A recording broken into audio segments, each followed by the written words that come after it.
Assalamualaikum warahmatullahi wabarakatuh. A'udzu billahi minasy syaithanir rajim. Bismillahirrahmanirrahim. Alhamdulillahi rabbil alamin, wassalatu wassalamu ala asyrafil anbiya'i wal mursalin sayyidina Muhammadin wa ala alihi wa sahbihi ajma'in. Subhanaka la ilma lana illa ma 'allamtana innaka antal alimul hakim. Wala hawla wala quwwata illa billahil aliyyil azim. Rabbi shrah li sadri wa yassir li amri wahlul 'uqdatam min lisani yafqahu qawli wasaddid lisani wahdi qalbi bihaqqi nabiyyika Muhammad sallallahu alaihi wasallam. Allahumma aghnina bil ilmi wa zayyinna bil hilmi wa akrimna bit taqwa wa jammilna bil afiyah. Nawayna at-ta'alluma wat ta'lim wat tadhakkura wat tadhkir wan naf'a wal intifa' wal ifadata wal istifada wal hatha 'ala at-tamassuk bi kitabillahi wa sunnati rasulih sallallahu alaihi wasallam. ودعاء إلى الهدى والدلالة على الخير ابتغاء وجه الله مرضاته وقربه وثوابه سبحانه وتعالى آمين يا رب العالمين. Kitab penawar bagi hati, muka surat 39 baris 7 daripada bawah.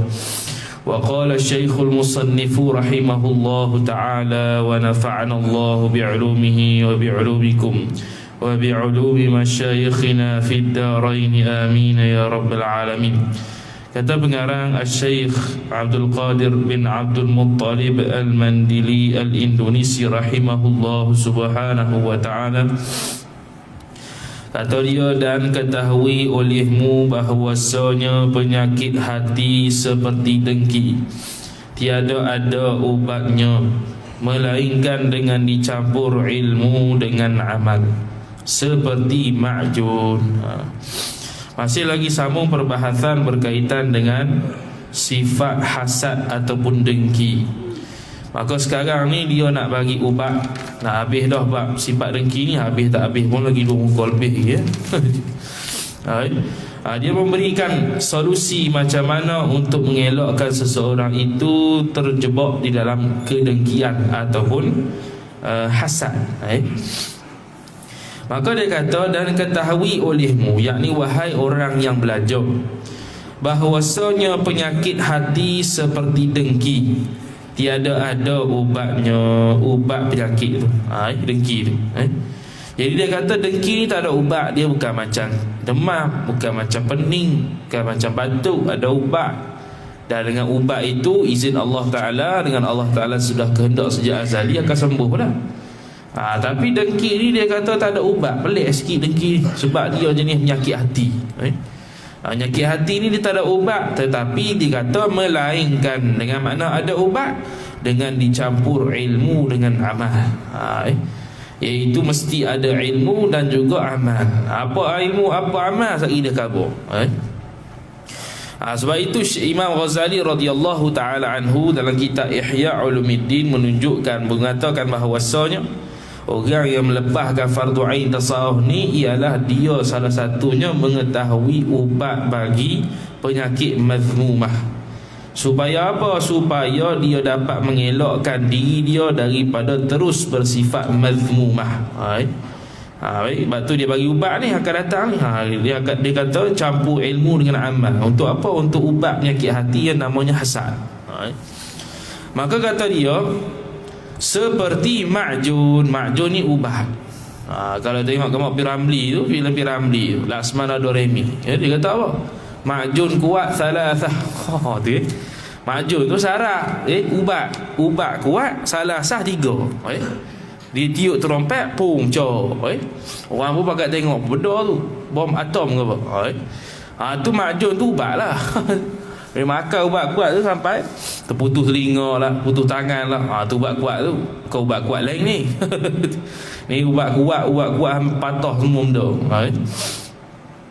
Jadi dia kata, maka ada pun ilmu, dari sudut ilmu, maka bahawa mengetahui ia seorang akan bahawasanya dengki seorang itu memberi mudarat akan diri seorang sendiri. Nokta tu yang pertama. Dia kena tahu apa? Kena tahu kata dengki ini memberi mudarat pada diri sendiri. Sebab apa? Sebab dia akan memberikan pahala pada orang lain di akhirat. Kalau dia dengki pada seseorang, dia akan memberikan sumbangan pahala yang teruk-teruk dia buat atas dunia ni kepada orang tu. Kalau tidak ada kebaikan, tidak ada pahala, habis dah pahala kena kutip dia orang, ada dosa, maka kita pula ambil dosa orang yang kita dan hasad tu, buh ke kita pula. Itu dia panggil memudaratkan diri sendiri. Sekarang tak nampak lah, akan datang baru nampak. Sebab itu diberikan hayat hidup untuk di dunia ni kita sedar awal sebelum kita menyesal di akhirat. Biar menyesal sekarang, jangan menyesal di akhirat. Menyesal di akhirat tak boleh patah balik dah. Menyesal sekarang boleh patah balik lagi. Sebab belum lagi sampai ruh kita di tenggorokan dan juga belum terbit matahari belah barat. Maka selagi itulah pintu taubat sentiasa terbuka kepada seluruh hamba Allah Subhanahu wa taala.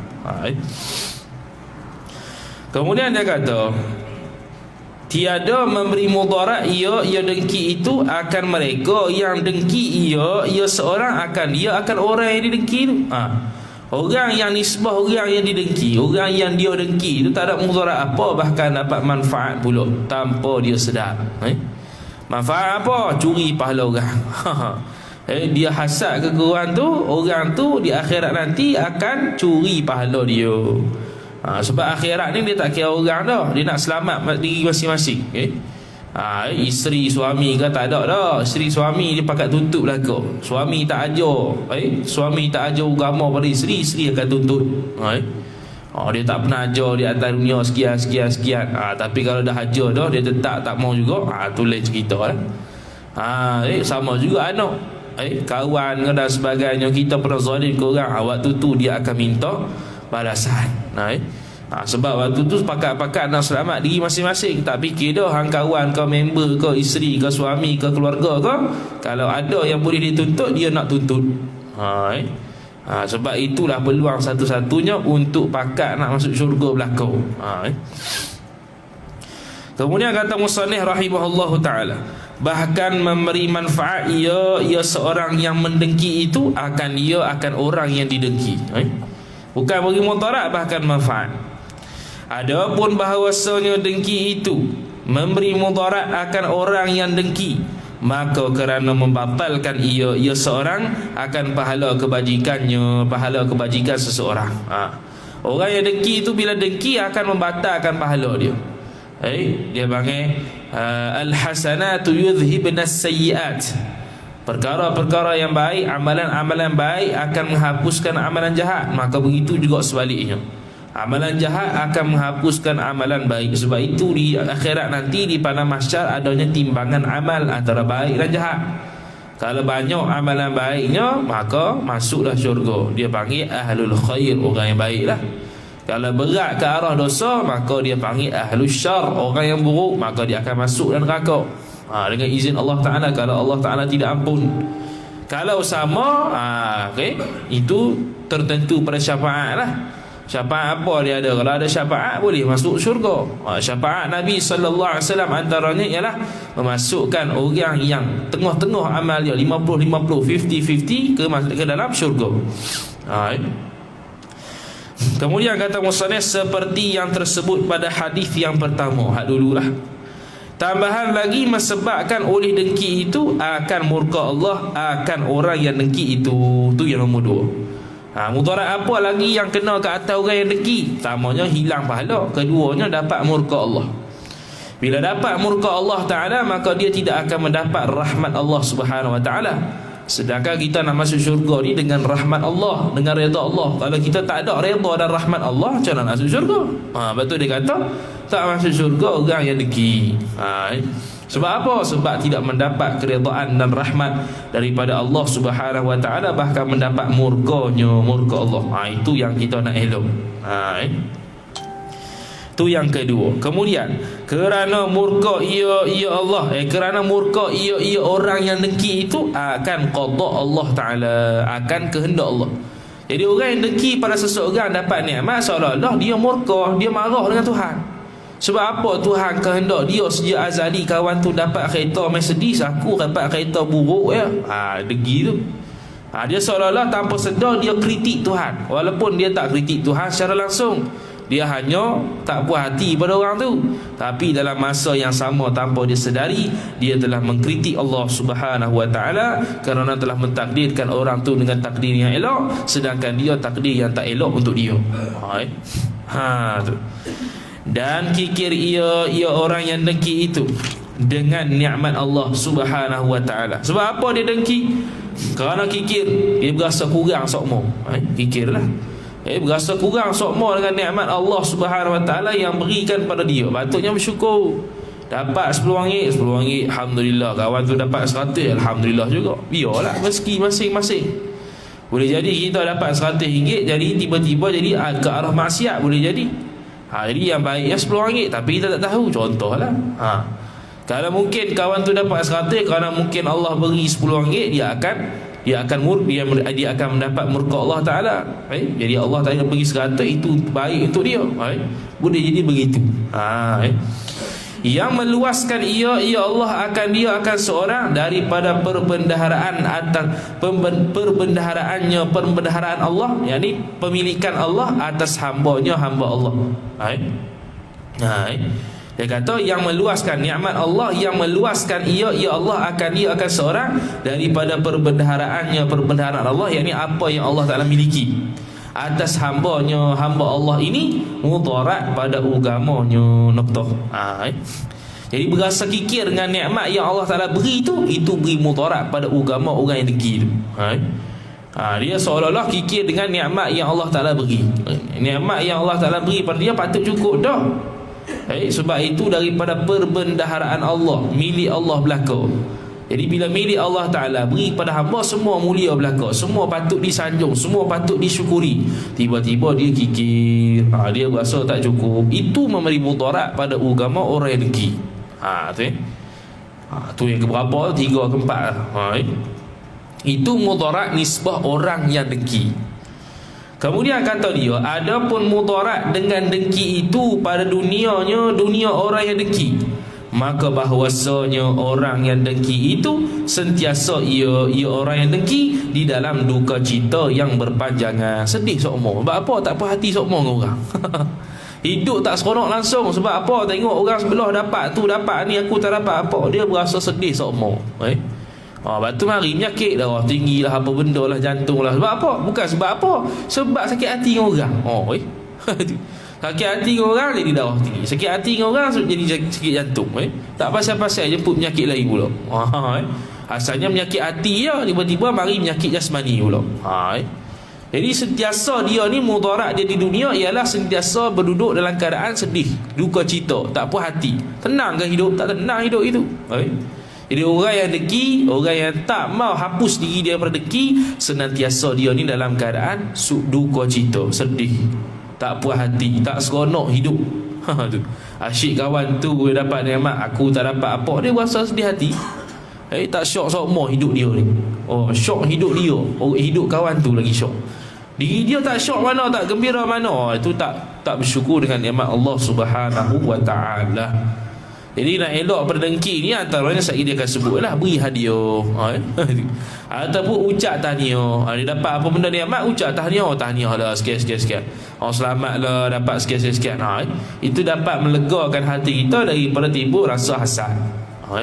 Yang dia diam, katil, tajam tu. Tu nampak ke arah ke hasad. Sebab apa? Kerana bahawasanya seteru orang yang dengki itu tiada sunyi, yakni tak bebas daripada nikmat. Tidak bebas daripada nikmat, mana orang yang didengki itu sentiasa dapat nikmat. Jadi dia berasa tak puas hati semua waktu, jadi sedih. Nak hidup pun tak seronok, nak hidup pun rasa macam nak mati. Apa rasa nak mati? Tu kawan tu aku tengok dapat macam-macam. dapat kereta bagus, dapat rumah bagus, dapat gaji naik, dapat menantu bagus, anak bagus, semua serba bagus. Aku ni jahanam. Tu. Dah lah harta sikit, kereta tak ada, motor tak ada, anak jahanam belaka. Ya pun degi ke orang tu. Patutnya dapat ke aku. Aku dah berzikir dah sehari 1000 kali la ilaha illallah. Contoh tu. Selawat dah 10,000 kali sehari. Tak kenapa aku gini. Sampai tahap dia mempertikaikan qada dan qadar Allah Subhanahu wa taala. Itu tidak bagus. Itu sifat mazmumah yang ada pada diri orang tu, yang berasal daripada sifat dengki. Kemudian, dan adapun bahawasanya dengki itu memberi manfaat, ia dengki. Memberi manfaat, ia dengki, akan seteru orang yang dengki. Seteru ni musuh. Mana orang yang didengki tu lah. Jadi orang yang dengki kepada orang tertentu tu dikira musuh dia lah, sebab dia dengki. Sedangkan Nabi SAW kata Islam ni bersaudara, tidak ada musuh-musuh, tapi dia yang buat musuh sendiri. Jadi manfaat apa nisbah kepada orang yang didengki pula? Dia kata yang dengki ia seorang akan seru tu. Adapun yang beri manfaat dan tiada memberi mudarat, ia dengki akan seorang yang didengki tu. Sebab apa? Maka kerana bahawasanya nikmat orang yang didengki tadi, tiada hilang ia nikmat tadi dengan dengki itu. Orang tu yang kita dengki tu, adakah dengan sebab kita dengki tiba-tiba hilang nikmat tu? Tak ada. Cuma hati kita ni ada qasad nak hilangkan nikmat tu daripada dia. Dia alai nak hilangkan nikmat tu daripada dia dengan cara kita jadikan dia jahil. Kita berasa nak gitu. Tapi kalau kita berdengki begitu, adakah jadi sungguh dia jadi jahil? Belum tentu. Dapat kereta besar, adakah kita dengki itu menyebabkan kereta besar tu tiba-tiba meletup, hilang gitu saja? Tidak. Dia dapat gaji yang tinggi, kita dengki pada dia, adakah dengan semata-mata dengki itu menyebabkan dia tu muflis? Tak ada. Jadi tak ada manfaat, tak ada mudarat apa atas orang yang dengki tu. Yang ada mudaratnya orang yang dengki sendiri. Kemudian kata musannif rahimahullahu ta'ala, bahkan digandakan akan kebajikan orang yang dengki tadi. Ditambah pahala pula. Sebab tadi orang tu kurang pahala, dia beri pada siapa? Beri pada orang yang dengki. Jadi kalau kita ni dah kena dengki, di passion kita ni didengki oleh orang, relax sudahlah. Hujat terima kasih pula. Terima kasih banyaklah dengki ke kahwin ni. Sebab apa? Kau dia bagi pahala ke kahwin. Tak apa, kita malas dah ibadat ni. Buat ayat gitu sikit, biar terasa lah. Tak apalah, bagi sedekah kahwin, sedekah duit tak mau. Kita nak sedekah pahala, tak apa. Dengki lah tak ada masalah kita ni. Cuma kita tak dengki ke demo dengki kahwin, tak apa. Bagi pahala lah. Dia pun banyak pahala, tak apa. Sebab tu boleh dengki tu. Kita ni miskin pahala, ni nak dengki tu mikir banyak kali. Cakap gitu baru dia rasa stuck lagi.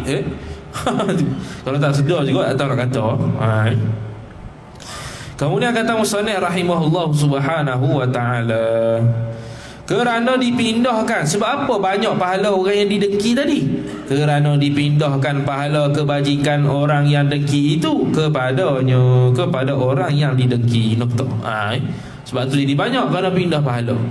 Bukan dengki saja, mengumpat ke, menghina ke, apa-apalah yang berkait dengan dosa terhadap orang, maka itu akan dipindahkan pahala pada dia. Yang sumber-sumber yang pindah pahala pada orang ni, kalau kita menyakitkan hati orang, menyakitkan badan orang, menyakitkan, memudaratkan orang, itu semua akan memberikan jalan untuk kita beri pahala pada orang tu. Itu yang kita nak elok.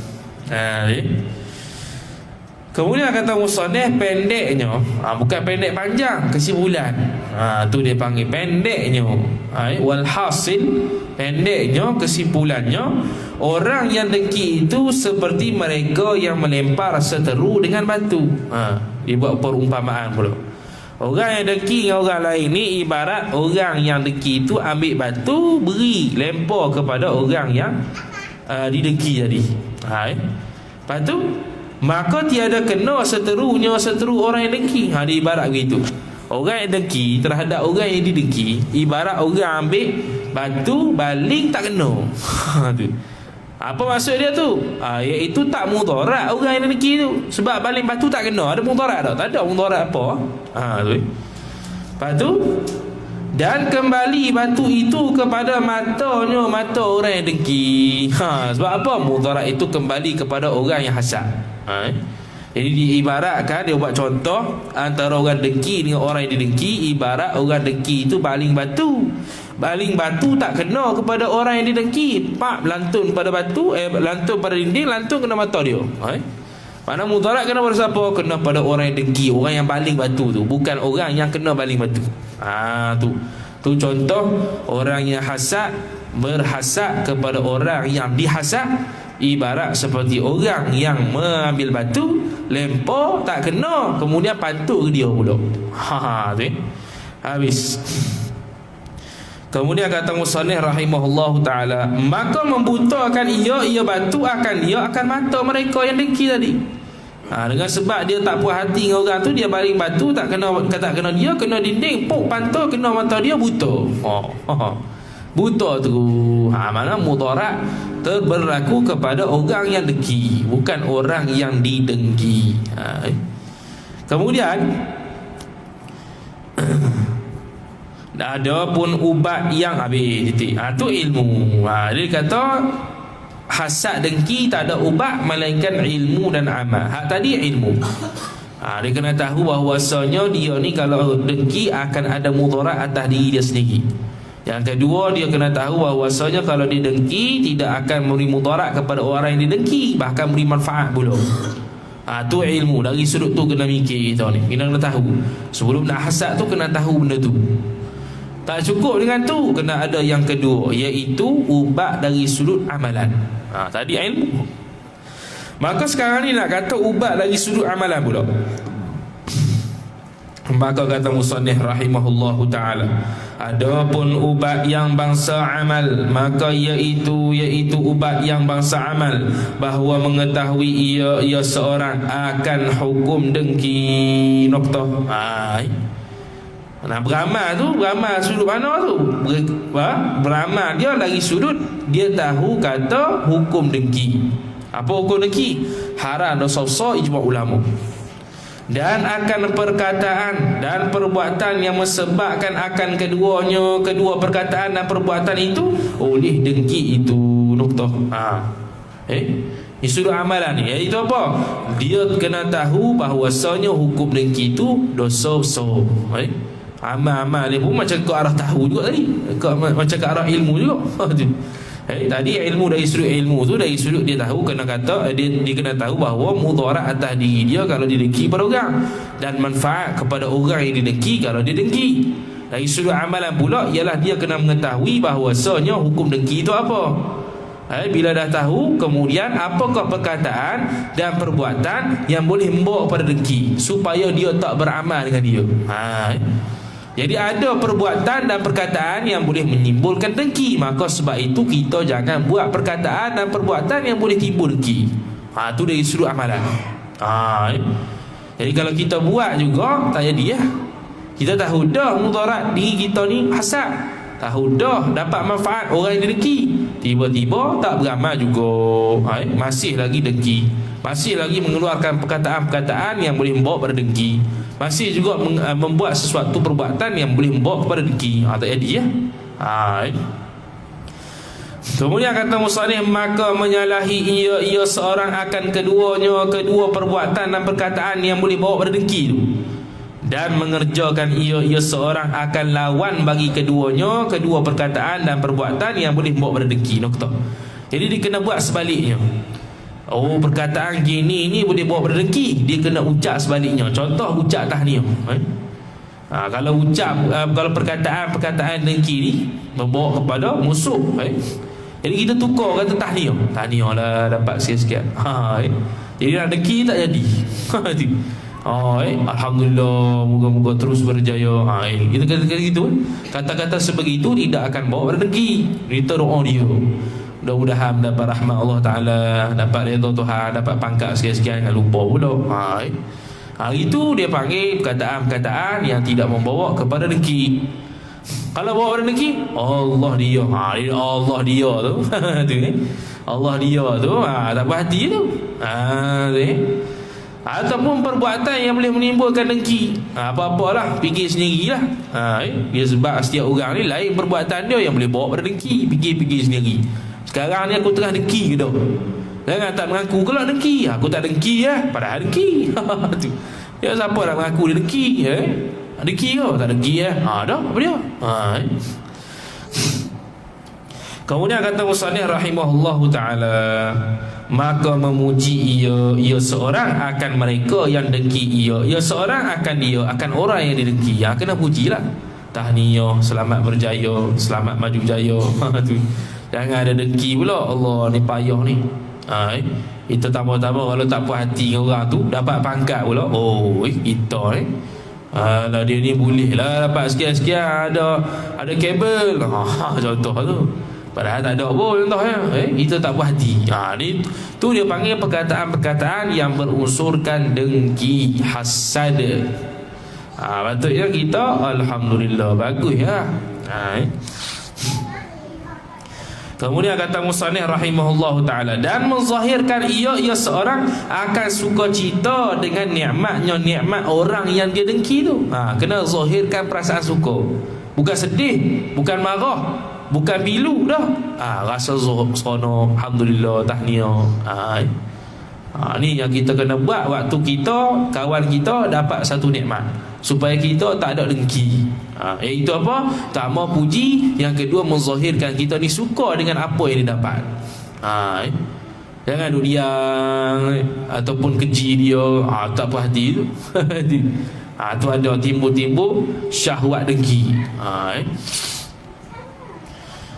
Dan merendah diri ia seorang bagi orang yang didengki. Rendah diri, jangan tinggi diri. Kalau tinggi diri, mari sambak, mari sombong, mari dengki, mari semua mari.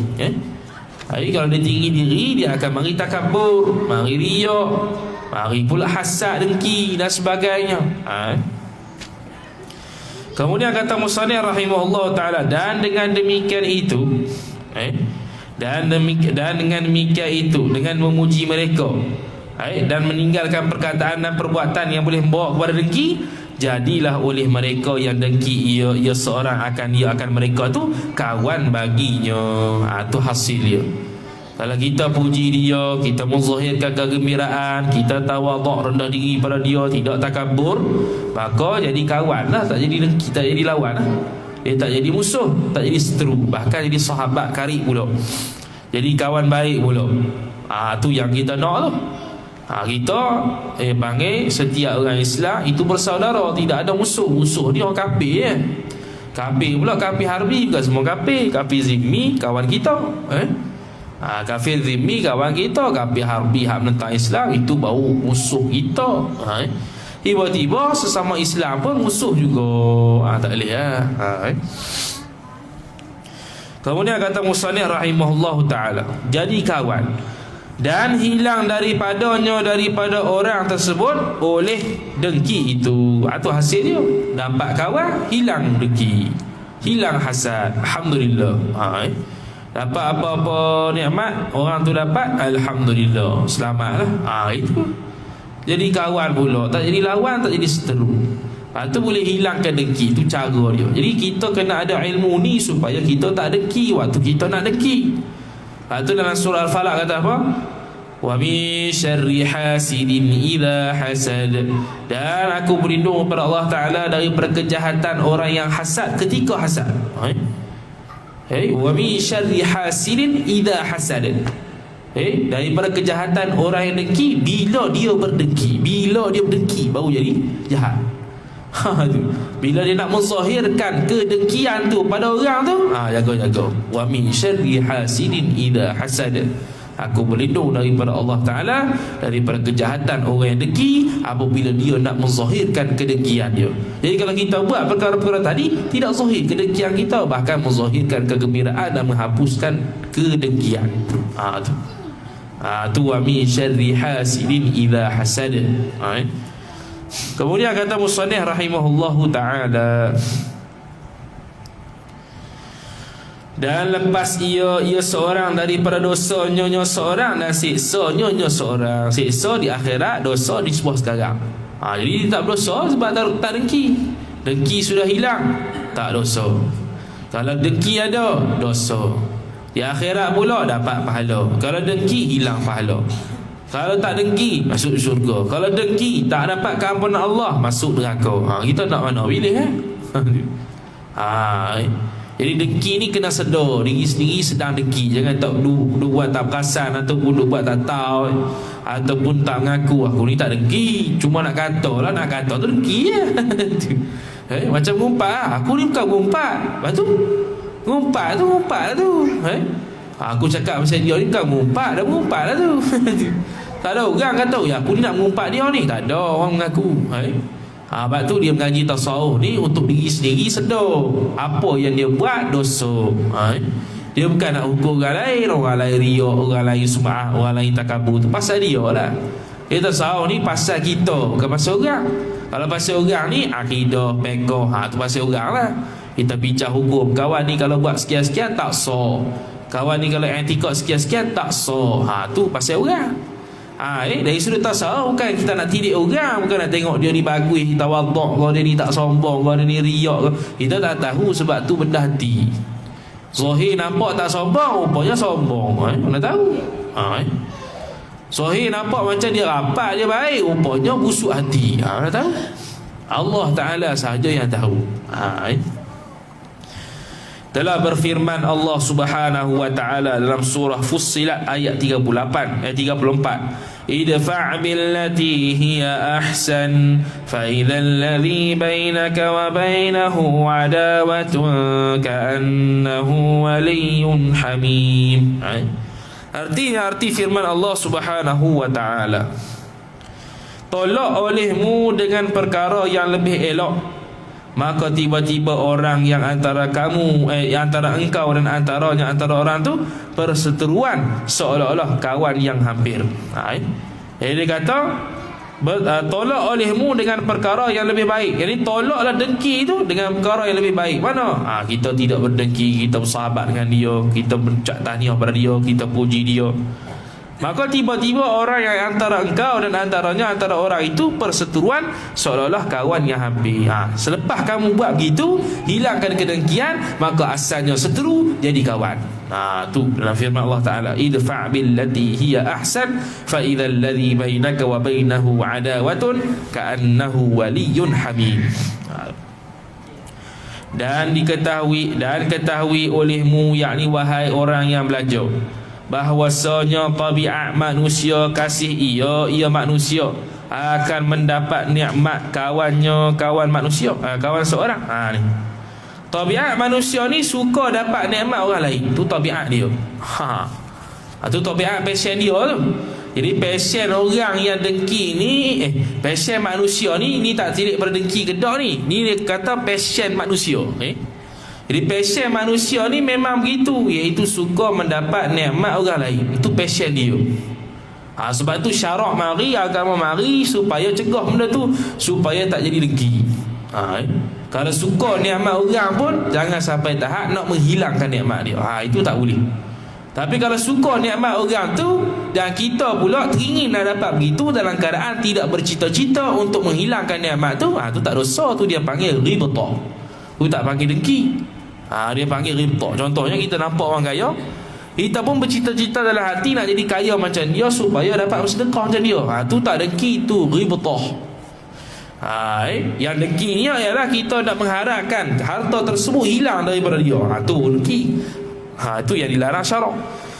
Kalau tabiat manusia tu dia kata mesti sayang dan suka kepada nikmat orang lain. Tiada kasih ia seorang akan mendapat nikmat seteru orang. Dia suka, tabiat manusia ni suka untuk mendapat nikmat kawan dia. Tapi nisbah kalau seteru jadi musuh, dia tak suka dapat nikmat musuh sebab musuh kan. Passion tabiat kita ni suka mendapat nikmat yang kawan dapat.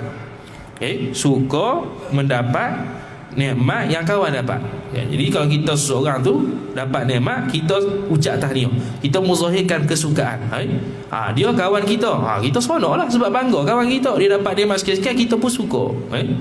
Tapi agak-agak kalau musuh kita dapat nikmat, kita suka. Contoh Yahudi Yahudi dapat menang sekian-sekian, kita suka. Tak boleh, tak suka. Sebab apa? Sebab dia musuh Islam. Orang kafir harbi contohnya dapat nikmat sikit-sikit, ada kita suka. Tabiat dia tak sukalah. Tapi kalau kawan sendiri dapat, kita sukalah. Sebab dia kawan rapat, kawan yang paling hampir dengan kita dapat nikmat. Seronoklah. Itu asal tabiat manusia. Tapi kalau kawan rapat dia tu jadi sampai tahap dengki, nak menghilangkan nikmat tu daripada dia, tu tak boleh lah. Tu dia panggil dengki, hasad. Dan benci ia seorang, yakni pada tabiat akan yang menyusahkan kawannya, kawan seorang. Tabiat manusia juga yang kedua ialah dia ni tak suka menyusahkan kawan. Tabiat dia begitu. Tabiat dia manusia ni tak suka susahkan kawan. Sebab kawan kan, biar aku susah asalkan kawan senang. Itu tabiat dia. Tiada benci ia seorang akan yang menyusahkan seterunya. Kalau orang yang menyusahkan musuh dia, kita rasa benci tak? Tak benci, suka dah. Mampu hang. Mampu hang kata seteru ni. Musuh kita ni dapat susah. Yahudi kalah, ada kita seronok? Tak ada, benci lah. Seronok lah. Kalau Yahudi kalah, tak ada rasa benci ke apa, tak ada. Yahudi kalah pula. Tak ada itu. Tapi kalau kawan kita dapat satu musibah, kawan kita dapat satu benda yang menyusahkan, kita tak sukalah. Kalau ikutkan, kita ni nak melepaskan diri dia daripada kesukaran, kepayahan. Tapi tak boleh. Itu tabiat manusia. Kalau kawan dapat musibah, kawan dapat benda yang susah, kita pun rasa susah hati. Tapi kalau musuh dapat benda yang susah, kita tak berasa susah hati, kita tak berasa benci, bahkan rasa seronok pula. Tu beza dia. Tabiat manusia begitu. Maksudnya, maka jika tiada kuasa engkau menyamakan antara kawan engkau dan seteru engkau pada kasih dan benci itu, maka hendaklah melepaskan engkau akan diri engkau daripada dosa dengki itu. Jadi sekarang ni dia cerita tabiat manusia. Kata kalau kawan tu dapat nikmat, suka. Kalau musuh dapat nikmat, dia akan benci. Tabiat kita juga akan tabiat kita juga, kalau kawan tu dapat kesusahan, kita benci, kita tak suka kawan kita susah. Tapi kalau musuh kita dapat susah, kita tak benci, bahkan suka. Tu tabiat dia. Lepas tu dia kata, kalau kamu tak dapat membezakan antara benci, benda yang patut benci, benda yang patut suka kepada musuh dan juga kawan, maka eloklah daripada dengki. Lagi ke situ ya. Sebab apa? Sebab kalau dengki kepada orang kawan kita sendiri, itu jadi musuh, tak jadi kawan dah. Sesama Muslim, kalau dia itu dengki, makna dia bukan kawan, dia lawan. Sedangkan dia tu sepatutnya bukan lawan, tapi kawan. Tiba-tiba kita jadi lawan, jadi musuh, jadi seteru dia, sebab dia kita dengki. Maka sebab itu dia kata kena jauhkan dengki dengan dua perkara. Dua perkara ni pun dah sebut dah tadi. Udah balik. Yang pertamanya, bahawa tiada engkau zahirkan akan dengki itu dengan lidah engkau. Yang ni perkataan. Kita jangan mengucapkan perkataan-perkataan yang boleh menimbulkan kedengkian dalam hati. Itu kita jauhkan. Bahkan dia ajar tadi suruh puji, tahniah lah, semoga dapat rahmat Allah Ta'ala, doa lagi. Itu boleh menghilangkan dan menghapuskan sifat dengki dalam diri. Dan dengan engkau dan dengan anggota engkau, yakni perbuatan. Perbuatan yang menunjukkan bahawasanya kita ni tak dengki. Buatlah apa benda yang menyebabkan kita ni tak berasa dengki dengan dia. Tu dari sudut perbuatan dan juga perkataan. Dan segala pekerjaan engkau yang bangsa ikhtiar, hak jenis usaha ikhtiar. Semua perbuatan anggota lidah membuat perkara-perkara yang tidak menzahirkan kedengkian pada dia. Itu yang pertama, untuk elok dengki. Bahkan menyalahi engkau, yakni bersalahan, kita buat sebaliknya dengan lidah dan anggota engkau akan yang tersebut, yakni akan perkara yang kita boleh zahirkan kedengkian tu dengan sebab anggota dan juga perkataan. Kita buat sebaliknya. Apakah perkataan yang menyebabkan kita tak dengki pada dia, kita buat. Apakah perbuatan yang menyebabkan kita tak timbul rasa dengki pada dia, kita buat. Seperti yang telah terdahulu. Tadi tu disebutlah, dari sudut perkataannya ucapkan tahniah, memuji dia. Dari sudut perbuatan menzahirkan kegembiraan dia tu dapat nikmat. Inilah makna sabda Rasulullah sallallahu alaihi wasallam, thalathun lam taslam minha hadhihi al-ummatu al-hasadu wal-dhannu wal-tiyaratu ala unabbi'ukum bil makhraj minha idza dhananta fala tuhaqqiq wa idza hasadta fala tabghi wa idza tatayyarta famdi. Artinya, arti sabda Nabi sallallahu alaihi wasallam, bermula tiga perkara tiada sejahtera daripada tiga perkara tu oleh ini umat. Nabi sallallahu alaihi wasallam sebut ada tiga benda yang umat Nabi sallallahu alaihi wasallam tak akan dapat selamat. Yang ini dengan makna tiga penyakit yang akan disebutkan ni pasti akan singgah kepada umat Nabi sallallahu alaihi wasallam. Tidak akan berganjak pun.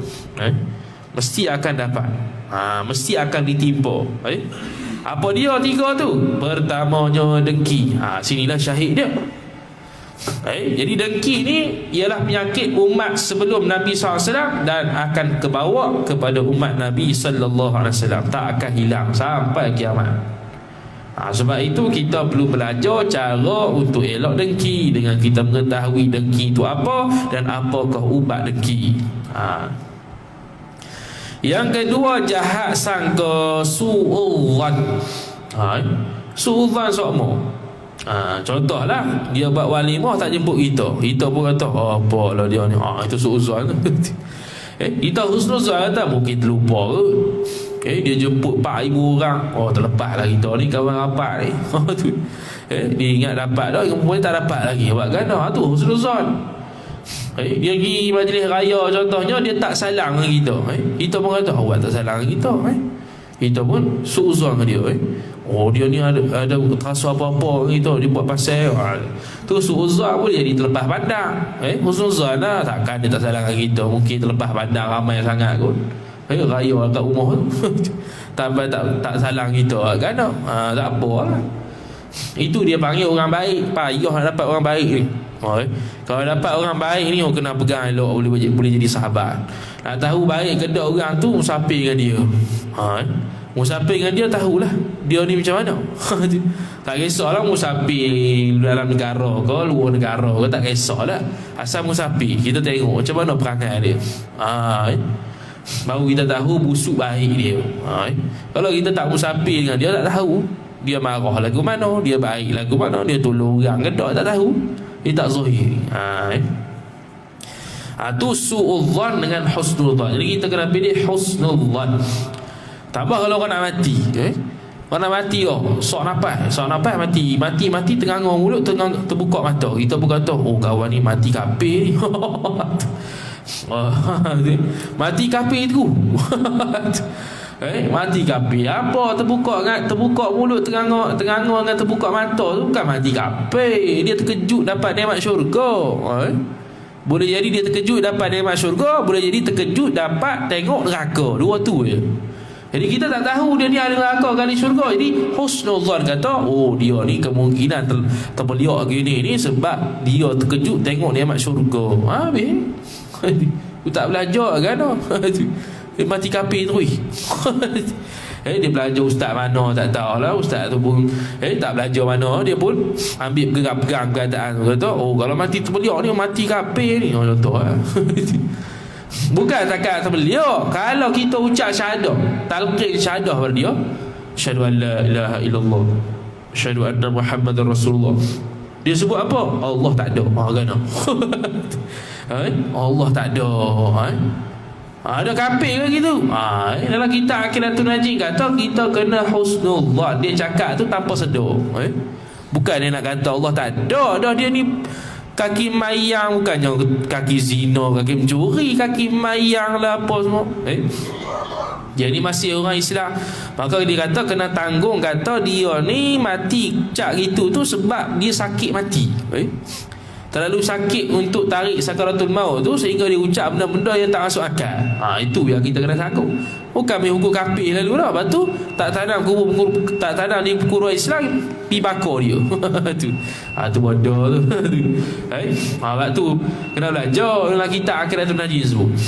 Lepas tu kalau tauliah ni, antara kitab yang dia akan jadi testnya, iaitu kitab Aqidatul Najis lah. Kalau berakidah, kalau fiqh Matla'il Badrain, kalau tasawuf Minhajul Abidin. Lebih kurang gitulah setiap negeri kalau Jawi. Sebab apa? Sebab tak mau bagi orang mengajar merepek. Entah apa-apa mengajar orang pun pegang, tak apa tahu nas kitab lagu mana, dia pun pegang. Orang mati terbeliak kafir. Orang ucap syahadah, dia ucap benda lain, ucap kata Allah tak ada, ataupun perkataan-perkataan yang zahirnya kufur, dia pun tanam di perkuburan bukan Islam. Jeng gitu. Habis. Wallahu ta'ala alam. Wa sallallahu wasallam ala sayyidina Muhammad wa ala alihi wa sahbihi wa baraka wa sallam. A'udzu billahi minasyaitonir rajim. Bismillahirrahmanirrahim. Alhamdulillahi rabbil alamin, wassalatu wassalamu ala asyrafil anbiya'i wal mursalin سيدنا محمد وعلى آله وصحبه أجمعين. اللهم زدنا علما وارزقنا فهما. اللهم زدنا علما وارزقنا فهما. اللهم زدنا علما وارزقنا فهما. وصلى الله وسلم على سيدنا محمد وعلى آله وصحبه وبارك وسلم. والحمد لله رب العالمين. والسلام عليكم ورحمة الله وبركاته.